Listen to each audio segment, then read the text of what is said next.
सभी साथियों को जय भीम, जय संविधान। आज के इस वीडियो में हम बात करेंगे कि गले में नीला गमछा बांधकर सरकार के खिलाफ तीखे तेवर रखने वाले भाई चंद्रशेखर आजाद के बारे में और जानेंगे कि वंचित और शोषितों के लिए कब-कब वो अपनी जान की परवाह किए बिना सिस्टम से लड़ते रहे। उनका ये संघर्ष आपको प्रेरणा देगा, इसलिए आपसे गुजारिश है कि वीडियो को लास्ट तक पूरा जरूर देखिए। यूथ आइकन भीम आर्मी के को-फाउंडर नगीना से लोकसभा सांसद भाई चंद्रशेखर आजाद रावण किसी परिचय के मोहताज नहीं हैं। चंद्रशेखर जहां जाते हैं वहां लोगों की भीड़ लग जाती है, भौकाल मच जाता है, पूरी सरकार हिल जाती है और सामंतवादी ताकतों सहित सरकार को भी घुटने टेकने पर मजबूर होना पड़ता है। सन 2021 में उन्हें अमेरिका की टाइम मैगजीन ने टॉप 100 इमर्जिंग नेताओं की लिस्ट में शामिल किया था। भाई चंद्रशेखर आजाद का जन्म 3 दिसंबर 1986 को उत्तर प्रदेश के सहारनपुर जिले के छुटमलपुर कस्बे के घड़कौली गांव में हुआ था। उनके पिता गोवर्धन दास एक सरकारी स्कूल के रिटायर्ड टीचर थे। माताजी का नाम कमलेश देवी है और वो गृहिणी हैं। चंद्रशेखर जी के 2 भाई और 2 बहनें हैं। भाई चंद्रशेखर आजाद के माता-पिता देशभक्त की भावना से इस कदर प्रभावित थे कि उन्होंने अपने बेटों का नाम देश के स्वतंत्रता संग्राम के क्रांतिकारियों के नाम पर रखा है।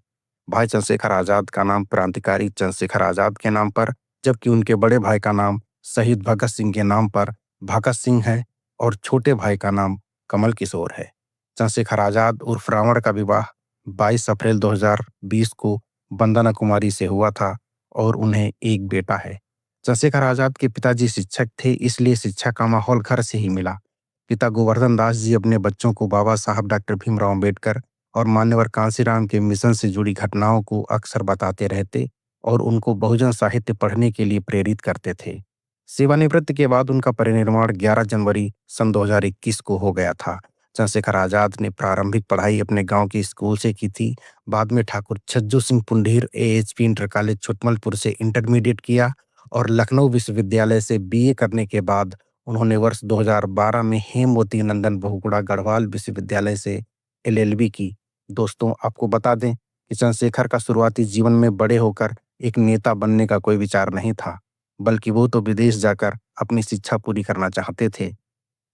देहरादून से लॉ की पढ़ाई करने वाले चंद्रशेखर खुद को रावण कहलाना पसंद करते थे। इसके पीछे वो तर्क देते हैं कि रावण अपनी बहन शूर्पणखा के अपमान के कारण सीता को उठा लाया था, लेकिन उसको भी सम्मान के साथ रखता है। चंद्रशेखर कहते हैं, भले ही रावण का नकारात्मक चित्रण किया जाता रहा हो, लेकिन जो व्यक्ति अपनी बहन के सम्मान के लिए लड़ सकता हो और सोने की लंका सहित अपना सब कुछ दांव पर लगा सकता हो, वो गलत कैसे हो सकता है। बाद में जब मनुवादी और जातिवादी पार्टियां उनके रावण टाइटल का गलत इस्तेमाल करने लगीं, तो उन्होंने रावण टाइटल हटा दिया। भाई चंद्रशेखर आजाद का राजनीतिक कैरियर सामाजिक कार्यकर्ता के रूप में शुरू हुआ।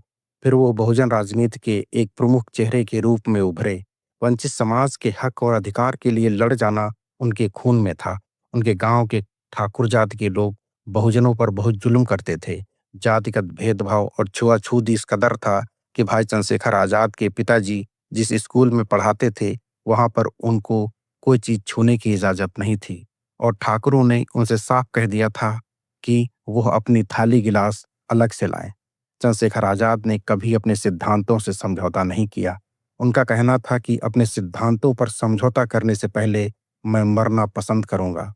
वैसे तो चंद्रशेखर भाई 2008 के बाद से ही मूल निवासी बहुजनों के हक और सम्मान के लिए संघर्ष करते रहे थे, लेकिन साल 2015 में एडवोकेट चंद्रशेखर आजाद पहली बार तब चर्चा में आए जब उन्होंने गांव के बाहर अपनी जमीन पर एक बोर्ड लगाया जिस पर लिखा था, द ग्रेट चमार डॉक्टर भीमराव अंबेडकर ग्राम घड़कौली आपका हार्दिक अभिनंदन करता है। ये बोर्ड सोशल मीडिया पर भी चर्चा में रहा। चंद्रशेखर ने इसको लेकर उस वक्त बताया था कि पूरे क्षेत्र में ये आम है कि गांवों को जाति से पहचाना जाता है। यहाँ तक कि वाहनों और दुकानों तक पर जाति के नाम लिखे होते हैं, जैसे the great Rajput, Rajputana, Pandit dhaba, Thakur hotel, ऐसे ही न जाने कितने। इसलिए हमने भी द ग्रेट चमार का बोर्ड लगाया है। इस बोर्ड पर द ग्रेट चमार घड़कौली आपका हार्दिक अभिनंदन करता है लिखा था। जातिवादी मनुवादियों को ये पहचान का तरीका पसंद नहीं आया। गांव में ये बोर्ड लगाने पर ठाकुर जाति के लोगों ने विरोध किया। उस बोर्ड और भीमराव अंबेडकर की मूर्ति पर ठाकुरों ने कालिक पोत दी। इस पर चंद्रशेखर ने महापंचायत बुलाई, जिसमें करीब 5,000 लोग शामिल हुए। इस महापंचायत ने चंद्रशेखर को पहली बार बड़ी पहचान दी। समाज पर हो रहे जुल्म को रोकने और उन्हें शिक्षित करने के लिए चंद्रशेखर ने अपने दोस्तों सतीश कुमार और विनय रतन के साथ मिलकर सन 2015 में भीम आर्मी बनाई। चंद्रशेखर दलितों के खिलाफ हो रहे भेदभाव पर प्रकाश डालते हुए कहते हैं कि स्थानीय एएचपी इंटर कॉलेज छुटमलपुर में अक्सर दलित छात्रों को हिंसा का सामना करना पड़ता है, चाहे वो बेंच साफ करने का हो या फिर पानी पीने का। हमें एहसास हुआ कि इस तरह के जातीय दमन से लड़ने के लिए संगठित होना जरूरी है। आजाद एक इंटरव्यू में बताते हैं कि साल 2013-14 का वाकया है। जातिवादी ठाकुरों और बहुजन समुदाय के लड़कों के बीच विवाद हो गया था, जिसमें दलित समुदाय के एक बच्चे का सिर फूट गया था। इसके बाद मामला पुलिस तक पहुंचा, लेकिन पुलिस से भी कोई मदद नहीं मिली। हम लोग डीआईओएस से लेकर जिले के तमाम नेताओं के पास भी मदद मांगने गए, कहीं कुछ नहीं हुआ। उल्टा दूसरे पक्ष के लोग हमें ही मारने की तैयारी करने लगे। तभी हमें एहसास हुआ कि कमजोर आदमी का कोई साथी नहीं होता, न पुलिस न कोई और। कॉलेज की उसी लड़ाई से भीम आर्मी का जन्म हुआ। साल 2015 में चंद्रशेखर ने अपने दोस्तों विनय रतन सिंह और सतीश कुमार के साथ मिलकर भीम आर्मी की स्थापना की। इसका मुख्य उद्देश्य गरीब और वंचित समाज के बच्चों के लिए निःशुल्क शिक्षा सुनिश्चित करना और उनके खिलाफ होने वाले अत्याचारों को रोकने के लिए आवाज उठाना था। ऐसे संगठन की जरूरत सिर्फ जातीय दमन से लड़ने के लिए नहीं, बल्कि स्कूल शुरू करने के लिए ज्यादा है, जहां बड़े बच्चे छोटे बच्चों को सरकारी स्कूलों की कमी को पूरा करने के लिए पढ़ाते हैं। इसके तहत पश्चिमी यूपी में मुफ्त कोचिंग सेंटर खोले गए और गरीब बच्चों को किताबें बांटी गई। सहारनपुर के फतेहपुर भादों में ऐसी पहली पाठशाला की स्थापना 2015 में की गई और गुजरते सालों में इनकी गिनती बढ़ती गई। मई 2017 तक ये गिनती 350 स्कूलों तक जा पहुंची थी। न सिर्फ सहारनपुर में, बल्कि पास के जिलों में भी, जैसे मेरठ, मुजफ्फरनगर और शामली में भी भीम आर्मी ने निःशुल्क स्कूल खोले, जहां छोटे छोटे बच्चे फर्राटेदार इंग्लिश बोलते और बहुजन महापुरुषों के संघर्ष के बारे में उनको पूरी जानकारी रहती है। भीम आर्मी एकता मिशन के तहत ऐसे 1000 स्कूल खोलने का लक्ष्य निर्धारित किया गया है। गरीब और वंचित समाज में शिक्षा की अलख जगाने वाले भाई चंद्रशेखर आजाद का ये कदम बाबा साहब के उस सिद्धांत पर आधारित है, जिसमें उन्होंने कहा था, शिक्षित करो, संगठित करो और अपने हक के लिए संघर्ष करो। हमारे इस YouTube चैनल का नाम भी शिक्षित करो है, क्योंकि बाबा साहब ने कहा था, शिक्षा शेरनी का दूध है, इसे जो पिएगा वो दहाड़ेगा। लोगों को जागरूक करने का मेरा ये छोटा सा प्रयास अगर आपको सही लग रहा हो तो हमें सपोर्ट करने के लिए चैनल को अभी सब्सक्राइब कर लीजिए और बेल आइकन दबाइए, ताकि ऐसी और वीडियोस के नोटिफिकेशन आपको मिलते रहें। 5 मई सन 2017 सहारनपुर से 25 किलोमीटर दूर सिमलाना गांव में महाराणा प्रताप जयंती का आयोजन था, जिसमें शामिल होने के लिए पास के सब्बीरपुर गांव से कुछ लोग शोभा यात्रा निकाल रहे थे। विवाद की शुरुआत इसी घटना से हुई। सिमलाना में आयोजित महाराणा प्रताप जयंती में शामिल होने जा रहे युवकों की शोभा यात्रा, जो मूल निवासी बहुजनों की बस्ती से होकर गुजर रही थी, और ये शोभा यात्रा बिना पुलिस की अनुमति के निकाली जा रही थी। इस पर दलितों ने आपत्ति जताई और पुलिस बुला लिया। पुलिस को बुलाने का एक कारण ये भी था कि इस घटना के 15 दिन पहले बोधिसत्व बाबा साहब डॉक्टर भीमराव अंबेडकर जयंती समारोह पर पुलिस की परमिशन होने के बावजूद इन्हीं ठाकुरों ने बाबा साहब की शोभा यात्रा नहीं निकलने दी थी। 5 मई को महाराणा प्रताप जयंती की शोभा यात्रा की जानकारी पुलिस को दिए जाने के बाद पुलिस आई और पुलिस ने शोभा यात्रा निकाल रहे लोगों को समझा बुझा कर वापस भेज दिया। थोड़ी देर के बाद जब दलितों को लगा कि मामला शांत हो गया है, तो वो निश्चिंत हो गए। लेकिन तभी पहले से ज्यादा संख्या में ठाकुर अपने हाथ में पत्थर, लाठी डंडे, तलवारें और हथियार लेकर आए और दलितों के घरों पर हमला बोल दिया और आगजनी करने लगे। इसके बाद भड़की हिंसा में ठाकुर जाति के लोगों ने दलितों के घरों में तोड़फोड़ और आगजनी की। इस हिंसा में ठाकुर जाति के लोगों ने दलितों के 60 घरों और दुकानों को आग के हवाले कर दिया। दंगाई जय श्री राम और अंबेडकर मुर्दाबाद के नारे लगाते हुए 4 घंटे तक हिंसा करते रहे। इस घटना में लगभग सभी घर, वाहन और दुकानें दलितों के ही जलाए गए थे। इसलिए ये बात साफ है कि ठाकुरों ने हिंसा का प्लान पहले से ही बना रखा था और इसके लिए पत्थर, तलवारें और अन्य सामान जमा कर रखा था। 2017 से पहले इस गांव में कभी महाराणा प्रताप की जयंती नहीं मनाई गई थी। इस घटना के बाद पुलिस ने पीड़ित दलितों पर ही फर्जी मुकदमे दर्ज कर 17 लोगों को जेल भेज दिया। इस घटना में 37 दलितों पर मुकदमे दर्ज किए गए थे। इसी गांव के दलित समुदाय से संबंध रखने वाले देशराज सिंह ने इस घटना के बारे में भीम आर्मी को सूचित किया और इस मुसीबत में उनका साथ देने के लिए उनसे रिक्वेस्ट की।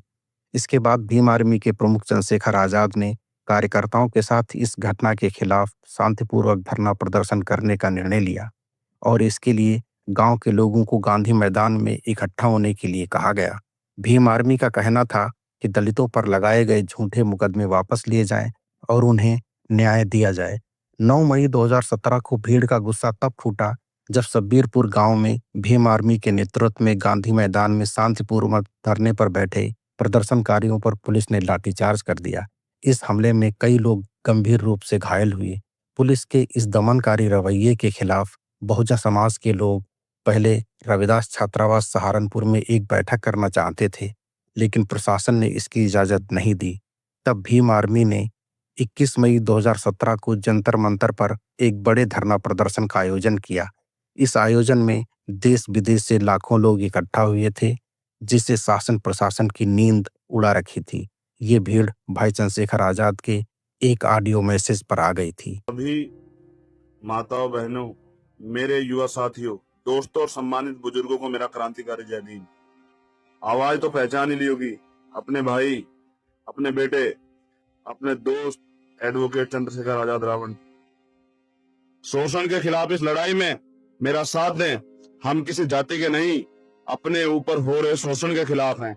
21 मई दिन रविवार जंतर मंत्र पे आपका भाई आप इंतजार करेगा और उम्मीद करेगा कि उस दिन दिल्ली में संविधान के दायरे में एक इतना बड़ा संवैधानिक धरना होगा कि पूरी दिल्ली में सिर्फ अम्बेडकरवादी दिखाई देंगे, दूसरा कोई दिखाई नहीं देगा। जंतर मंतर पर इस भीड़ को देखकर मनुवादी सरकारों में दहशत का माहौल था। इसके बाद भाई चंद्रशेखर आजाद और भीम आर्मी के वॉलंटियर्स पर कई मुकदमे दर्ज किए गए।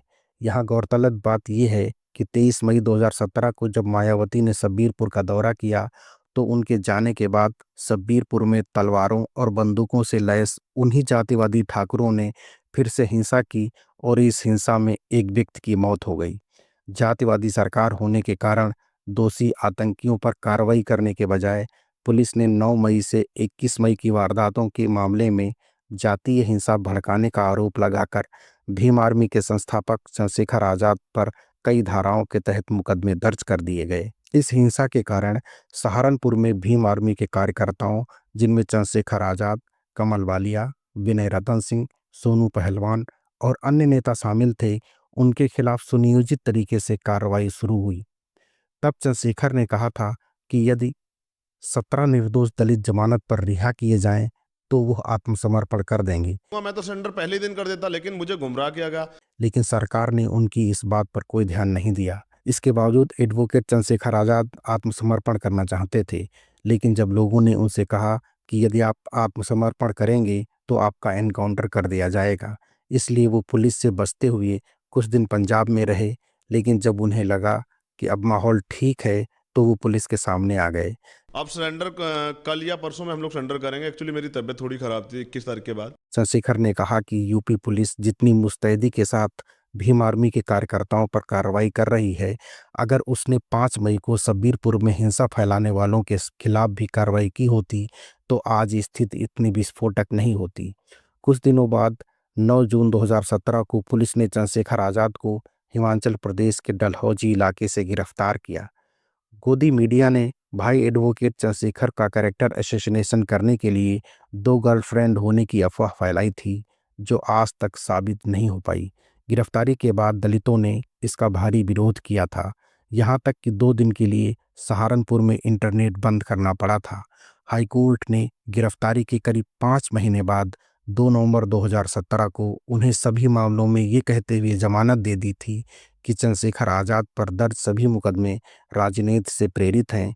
इस मामले में कोर्ट ने पुलिस को फटकार लगाते हुए कहा कि अपने सम्मान के लिए शांतिपूर्वक आवाज उठाना हर नागरिक का संवैधानिक अधिकार है। लेकिन उनकी रिहाई से एक दिन पहले ही 2 नवंबर 2017 की रात को योगी आदित्यनाथ की क्रूर सरकार ने उन पर रासुका लगा दिया। योगी आदित्यनाथ के नेतृत्व वाली उत्तर प्रदेश सरकार ने चंद्रशेखर को राष्ट्रीय सुरक्षा कानून के तहत जेल से ही गिरफ्तार किया था। इस कानून को 3-3 महीने के लिए 4 बार बढ़ाया गया। जेल में बंद रहने के दौरान ही योगी सरकार ने उन पर किस लिए रासुका लगाई, इसका कोई जवाब सरकार नहीं दे रही थी। उन्हें नवंबर 2018 में रिहा किया जाना था, लेकिन सरकार ने पॉलिटिकल माइलेज लेने के लिए 16 महीने के बाद 14 सितंबर 2018 को ही रिहा कर दिया। चंद्रशेखर की रिहाई के जरिए योगी सरकार 2 हित साधना चाहती थी। पहला था सुप्रीम कोर्ट में जवाब दाखिल करना। इसके तहत सरकार को सुप्रीम कोर्ट में जवाब देना पड़ता कि उन पर जेल में बंद रहने के दौरान रासुका क्यों लगाई। दूसरा था दलित हितैषी दिखना। जेल में रहने के दौरान उन पर तमाम जुल्म किए गए, लेकिन आजाद कभी हिम्मत नहीं हारे। जेल से रिहा होने के बाद आजाद ने कहा कि सरकार ने उनकी रिहाई का आदेश इसलिए दिया क्योंकि उन्हें डर था कि सुप्रीम कोर्ट उन्हें जेल में डालने के लिए फटकार लगाएगी। 2 अप्रैल 2018 को भारत बंद का अखिल भारतीय आंदोलन किया गया था। यह आंदोलन सुप्रीम कोर्ट द्वारा SC/ST एक्ट को निष्प्रभावी किए जाने के विरोध में था।